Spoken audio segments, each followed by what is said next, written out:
সেই ডিউপি অফিসে আমি 67 দিন থাকছি।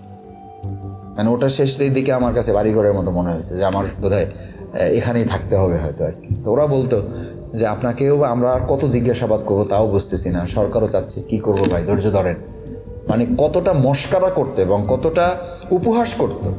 যেই চেয়ারে বসেই আমাকে নির্যাতনের জন্য, কারেন্টের শক দেওয়ার জন্য, তারপরে পায়ে হাঁটুতে মারার জন্য যখন আমাকে প্রস্তুতি নিতে বলতো, নিজেরা বলতো এই চেয়ারে যারা বসে তারা মন্ত্রী হয়।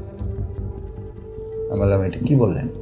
বলছি হ্যাঁ, এই যে এখন আপনাদেরকে নির্যাতন করা হচ্ছে, আবার আপনারা যখন ক্ষমতায় যাবেন আপনাদের নির্দেশে ওদেরকে ধরে নিয়ে এসে আমরা আবার পিটাবো, আবার তাদেরকে নির্যাতন চলবে, কারণ ইতিপূর্বেও এভাবে হয়েছে।